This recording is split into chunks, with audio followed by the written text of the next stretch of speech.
আসসালামু আলাইকুম দর্শক, আমন্ত্রণ জানাচ্ছি কুইক বিডি চ্যানেলে। প্রবাসীর চ্যানেল, দেশ ও প্রবাসের কথা বলে আপনাদের সাথে আছি আমি দিদার আলম আরজু। সুপ্রিয় দর্শক, আজকে যে বিষয়টা নিয়ে আলোচনা করতে আসছি, প্রবাসীদের ভ্রমণ। আমরা বাংলাদেশি প্রবাসী, আমরা 2 বছর 1 বছর পর পর আমরা যখন ভ্যাকেশন পাই, ভ্যাকেশন আমরা ছুটিতে যাই। এতে আপনাদের কিছু সতর্কীয়, কিছু করণীয় আছে আপনাদের, যে সতর্কতা অবলম্বন না করলে আপনার মহা একটা বিপদ, এবং কি আপনার যে দেশে থাকেন আপনি ওই দেশের আইনের একটা জটিলতায় আপনি পড়তে পারেন। বিষয়টি হচ্ছে যে আপনি যখন সফর করবেন, সফরে আপনার যাওয়াটা হচ্ছে যে আপনি এই দেশ থেকে, যে দেশ থেকে মধ্যপ্রাচ্যের যে দেশ থেকে আপনি বাংলাদেশে যাবেন, বাংলাদেশে যাওয়ার সময় আপনার এই দেশ থেকে অনেক রকমের আপনারা 40 কিলো, 50 কিলো অথবা 30 কিলো, সাপোজ একটা কিলোতে আপনারা কিছু ব্যাগেজ পান। আপনারা এই ব্যাগেজে আমরা কি করি, বিভিন্ন ধরনের কসমেটিক্স, অর্নামেন্ট, মোবাইল, অনেক কিছু আমরা নিয়ে যাওয়ার জন্য চেষ্টা করি। দীর্ঘদিন প্রবাসে থাকার পরে বাংলাদেশে যাওয়ার সময় সবার একটু মন চায় কিছু না কিছু নিতে।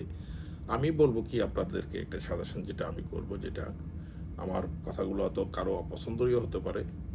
আমি যেটা সাজেশন করতে চাচ্ছি যে আপনি যখন বাংলাদেশে যাবেন, দীর্ঘদিন যাওয়ার পরে আপনি আপনার যে প্রোডাক্টগুলো আপনি নিয়ে যাচ্ছেন, তবে নিয়ে যাবেন কি নিয়ে যাবেন, আপনার শ্যাম্পু অথবা আপনার লোশন, আপনার বিভিন্ন ধরনের ক্রিম, ভ্যাসলিন, বিভিন্ন রকমের কসমেটিক্স আইটেম। এই আইটেমগুলো আপনি নেওয়ার পরে আপনার আত্মীয় স্বজনদেরকে, আপনি সবারই আত্মীয় স্বজন আছে, সব আত্মীয় স্বজনকে আপনি একটা দুইটা আপনি বোতল অথবা কন্টেনার আপনি দিলেন। দেওয়ার পরে এটাতে আপনার অনেক প্রবাসী, এটাতে অনেক আপনার আত্মীয় স্বজন প্রবাসীর প্রতি অসন্তুষ্ট হয় যে এতদিন দীর্ঘদিন 3 বছর পরে আসলো 2টা বোতল কি আপনার শ্যাম্পু নিয়ে হাতে উঠছে আপনার। এই ধরনের অনেক মন থেকে বলে, অনেক সময় কত শোনা যায়, আমরা শুনি। এটা যেটা অবাস্তব কিছু না, এটা সবার বেলায় ঘটে। বেশ কম হোক আর বেশি হোক, কারো না কারো বেলায় এটা ঘটে।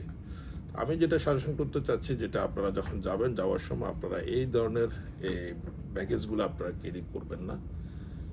বিদেশ থেকে, প্রবাস থেকে এই জিনিসগুলো, আইটেমগুলো আমি না নেওয়ার জন্য সাজেশন করবো। আপনি যেই শপিংটা আপনি এখানে করবেন, সেম এই টাকার অ্যামাউন্টটা আপনি যাতে আপনার 5 জন 10টা ফ্যামিলির জন্য আপনি একটা অ্যামাউন্টটা আপনি বাজার করলেন, যে টাকাটা, এই টাকাটা বাংলাদেশে যদি আপনার টাকাটা পাঠিয়ে দেওয়া হয়, তখন আপনি কি করলেন, যার কাছে যাবেন, তখন 10টা ফ্যামিলির বাসায় যাবেন, আপনি গেলে তাদেরকে 10,000 করে আপনি 1 লাখ টাকা দিয়ে দিলেন, অথবা 5,000 করে 10টা ফ্যামিলিকে 50,000 টাকা দিলেন। আপনি আপনার মন মতো শপিং করে নেন।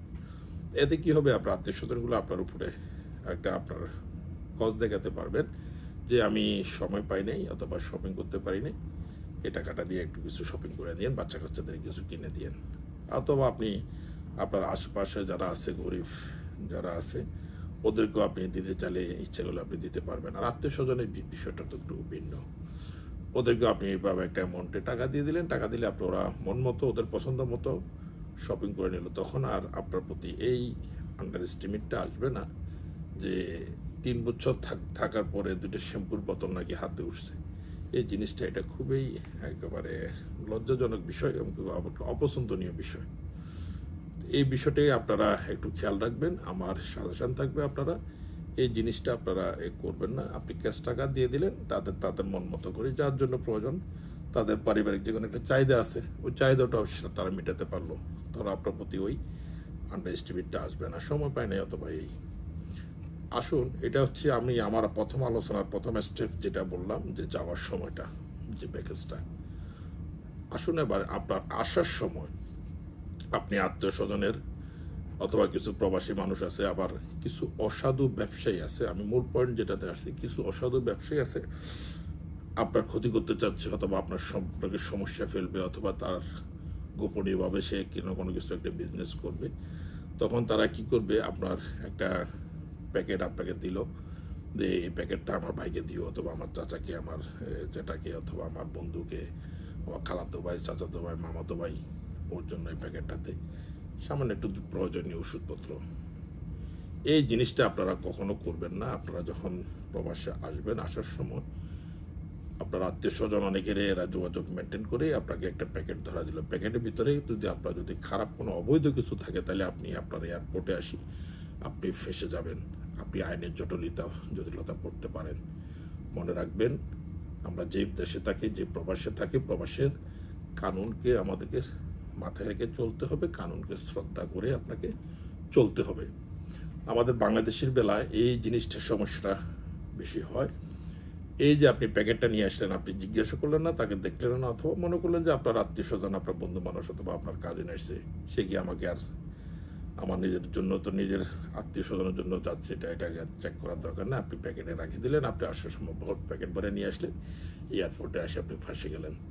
এই জিনিসটা কখনো করবেন না। কার কাছ থেকে যে জিনিসটা নিচ্ছেন, নেওয়ার পরে আপনি খাদ্য যদি হয়, কোনো রকমের যদি খাদ্যদ্রব্য যদি হয় তাহলে আনা যাবে, তবে ওটা আপনাকে ওপেন করি, চেক করি আপনার কাছ থেকে সামনে আপনি নেবেন। যদি আপনার না বাঁচতে পেরে যদি আপনাকে আনতে হয়, তাহলে প্যাকেট ওপেন করে খুলে আপনার সামনে আপনি প্যাকেট করবেন আপনার ইয়েতে।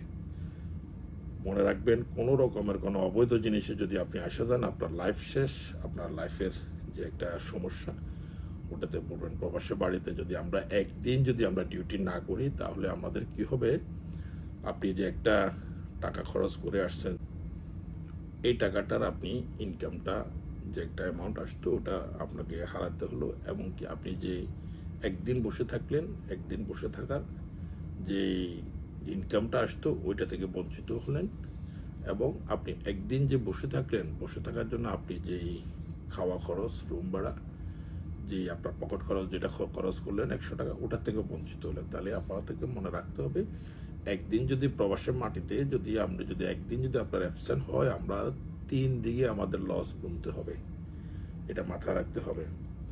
আমি যে বিষয়টিতে আলোচনা করতে চাচ্ছি, যে আপনারা প্রবাস থেকে যাওয়ার সময় এই সতর্কতা অবলম্বন করবেন, পলিসি অ্যাপ্লাই করবেন, এবং আসার সময় তো অবশ্যই আপনাকে সতর্ক থাকতে হবে, যেন বাংলাদেশের বেলা যে ঘটনাটা যা ঘটে, এই জিনিসটা আপনাদের মাথায় রাখতে হবে।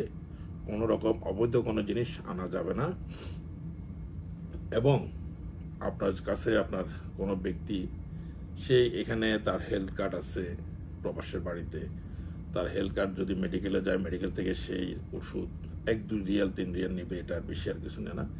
এ দেশের সরকার বলতে পারছে, সব দেশের সরকারের কথা বলতেছি, মেডিকেটারটা খুবই ভালো আমাদের প্রবাসীদের জন্য, যে আপনার মেডিসিন এবং কি আপনার ট্রিটমেন্ট, দুইটা জিনিসই আপনার জন্য যেই হেল্পফুল আমাদের জন্য, এটা তাদেরকে অবশ্যই ধন্যবাদ দেওয়া দরকার। এর বাইরেও আমাদের কিছু বাংলাদেশি যারা আমাদের কিছু স্বভাব আছে, এরা এই বাংলাদেশি ওষুধের জন্য অভ্যস্ত, বাংলাদেশি ওষুধ নিয়ে আসে কি করে, 4 পাতা অথবা 10 পাতা কিছু ওষুধ একটা বক্সে ভরে প্যাকেট করে আপনাকে দিয়ে দিল। এটা তো আপনার কিন্তু একটা জটিলতার ব্যাপার আছে। এই ওষুধগুলো আপনি যখন ক্যারি করবেন, এয়ারপোর্টে আনবেন, আপনাকে তখন এই ওষুধগুলো যখন চেক করবে, ওরা যখন স্ক্যান করবে, স্ক্যানে যখন আপনার ওষুধের বক্সটা আসবে, তখন তারা এটা ওপেন করে দেখবে যে অনেকগুলো ওষুধগুলো যে আপনি যে 10 পাতা করে 100 পাতা অথবা 10টা আইটেমের ওষুধ, যদি 100 পাতা যদি আপনাকে ওষুধ দেয়, এত বড় একটা বক্স দেয়, তাহলে আপনার সেটাতে আপনার এখানে ডাক্তারের প্রেসক্রিপশন লাগবে, এবং কি আপনার নামের সাথে ওটার সাথে মিলতে হবে, ওখানে সিল লাগবে। এটা নিয়ে অনেক জটিলতা পড়তে পারেন আপনার এয়ারপোর্টে। বাংলাদেশ থেকে আবার এটা হেলথ মিনিস্ট্রি থেকে আবার এটাতে সার্টিফিকেট আনা লাগবে, নাহলে আপনাকে এয়ারপোর্ট থেকে ছাড়বে না। যদিও ছাড়ে, আপনাকে কেসের আপনার আওতায় থাকতে হবে। এই জটিলতাতে আমাদের বাংলাদেশে অনেক লোকের খুব সমস্যা পড়ছে। দয়া করে আমি যেটা বলতে চাচ্ছি, আপনার প্রয়োজনীয় যেটা ওষুধ 1-2 দিন 3 দিন 5 দিনের বেশি ওষুধ আপনার সাথে থাকতে পারে, সেটা অবশ্যই স্যাক্রিফাইসের একটা বিষয় আছে, যে 5 দিনের ওষুধ 5 পাতা ট্যাবলেট, যত 2 পাতা ট্যাবলেট, যে কোনো ট্যাবলেট 1-2 পাতা 3 পাতা, এটার বেশি যদি আপনি ক্যারি করেন, তাহলে আপনি এয়ারপোর্টে জটিলতা পড়বেন। দুইটা জিনিস মাথা রাখবেন, কোনো ব্যক্তি আপনার কাছে খুবই বিশ্বস্ত ব্যক্তি, কিন্তু দয়া করে আপনার কাছে রিকোয়েস্ট, কোনো রকমের কোনো দেশ থেকে কোনো কিছু আনার জন্য যদি সম্ভব হয়, একবারে আপনি নাতে থাকবেন, যেন আমি কোনো জিনিস নিতে পারবো না, সমস্যা আছে আমার টিকিটে এই জিনিসটা নাই যে আমি এটা সামান নিতে পারবো। আপনি বাংলাদেশ থেকে কোনো জিনিস, মেডিসিন অথবা কোনো অবৈধ জিনিস যদি নিয়ে আসেন, আপনাকে সমস্যা পড়বেন। আরও কিছু জিনিস আছে যেগুলা সব কিছু ভিডিওতে বলা সম্ভব না, সেগুলা যদি আসে এখানে আপনার সাথে আসে, তাহলে আপনি এয়ারপোর্টে অবশ্যই জটিলতা পড়বেন, কেস খাবেন, এবং কি ফাইনও খাবেন। আপনি দুইটা একসাথেই শাস্তি ভোগ করতে হবে, জেল এবং জরিমানা দুইটাই। প্রবাসের বাড়িতে আমি আগেও বলেছি, প্রবাসের বাড়িতে আপনাকে আইনকে শ্রদ্ধা রেখে চলতে হবে, প্রবাসের আইন মেনে আপনাকে চলতে হবে। এর বাহিরে আপনার কাছে কোনো রকম আর কোনো ওয়ে এই দেশের জন্য হবে না, থাকবে না। এটা বাংলাদেশ না। বাংলাদেশে কানুন আছে, কানুনের কার্যকারিতা নাই। অনেক কিছু কানুন আমরা বাংলাদেশে স্যাক্রিফাইস করা যায়, কিন্তু প্রবাসী মাটিতে কোনো স্যাক্রিফাইস নাই।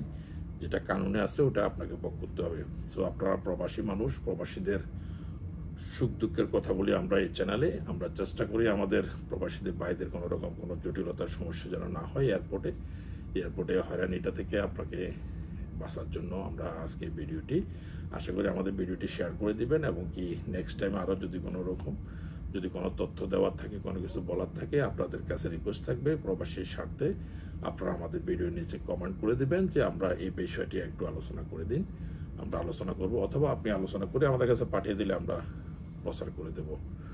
ভালো থাকবেন। আজকে ছুটির দিনে আপনাদের সাথে একটু কথা বলার জন্য আসছি। সুস্থ থাকুন, আমাদের সাথে থাকুন। আসসালামু আলাইকুম ওয়া রাহমাতুল্লাহি ওয়া বারাকাতুহু।